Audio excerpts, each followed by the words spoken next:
Japan's nuclear crisis started on March 11, 2011. An earthquake and tsunami disabled the Fukushima Daiichi plant.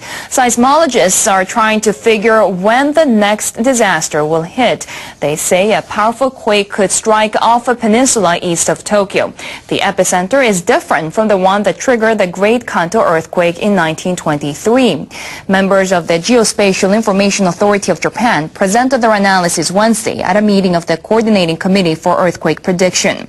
GPS data shows the tip of the Boso Peninsula has been moving about 3 centimeters northward each year since 1997. Analysts say seismic pressure may be building up in the area where an oceanic tectonic plate slides under a continental plate. The area off the Boso Peninsula has not had a major earthquake for at least 300 years. An earthquake in this zone could have a magnitude as high as 8. We'll conduct new surveys and recalculate our assessments. Geospatial Information Authority researchers plan to calculate the magnitudes and frequencies of expected earthquakes in these areas. People across Japan are feeling the heat. They're worried about a power crunch as they head into summer. All nuclear plants in the country are offline. Government leaders say they hope to announce the restart of one in western Japan as early as next week. But first, they need to win the approval of the municipalities around it.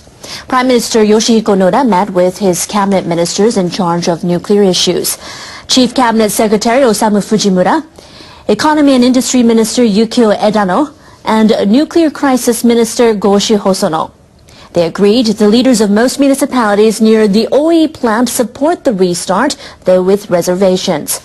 Leaders of Fukui Prefecture and Oi town, where the plant is located, are still undecided. In the end, I'll take personal responsibility in making the decision if the host municipalities agree to it.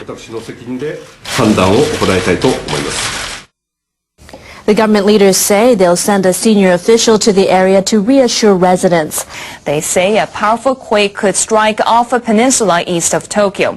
And they'll station a senior representative there in the long run. They've also proposed a teleconference link built among the plant, its operator, and the Prime Minister's office. Cabinet ministers will await approval from local leaders. If they get it, they'll meet again next week to make their final decision. Researchers in the U.S. say they believe migratory fish carry radioactive substances across the Pacific Ocean. They found trace amounts of cesium in tuna caught off the coast of California 5 months after the accident. Researchers from Stanford University and elsewhere tested 15 bluefin tuna they caught last August off San Diego.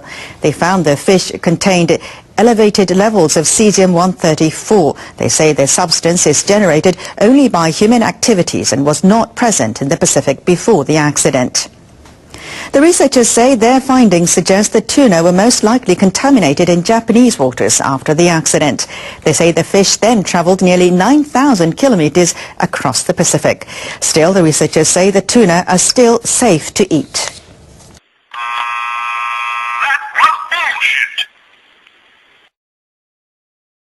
Japanese scientists say radiation from the March 11th disaster took just 40 days to spread around the world. Researchers from Fukushima University measured the concentration of airborne radioactive substances near the Fukushima Daiichi nuclear plant. They took daily readings starting about 2 months after the disaster. They say the measurements rose and fell in 40-day cycles. The overall density had declined by around 85% by March this year. Professor Akira Watanabe directed the research. The research will enable us to measure what influence the radioactive materials from Fukushima has on the planet. Watanabe says the results of the study can be applied to any other country or region. Well, for post-Fukushima consumers that are worried about radiation, a personal Geiger counter could soon be as close as your cell phone. Major Japanese phone carrier SoftBank is releasing a smartphone this summer that has a built-in radiation counter. SoftBank made the announcement on Tuesday at a launch event for new products. The firm says a simple touch of the screen can let users measure the radiation around them in just about 2 minutes. Users will be able to save the readings along with location, and they can also refer to past history. The release of the new phone comes amid growing health awareness, particularly among mothers that have small children.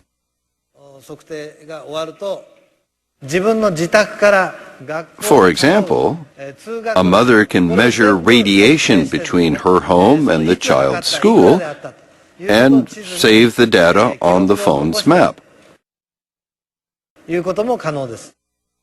Son says he wants to reduce monthly charges for handsets. Industry observers say SoftBank's latest move will further intensify competition among carriers to boost smartphone sales. SoftBank, another phone carrier, has developed a way to quickly restore telecommunications using a balloon with an antenna attached. SoftBank tested the balloon about 100 meters above the ground. The balloon will serve as a temporary base station during a power outage.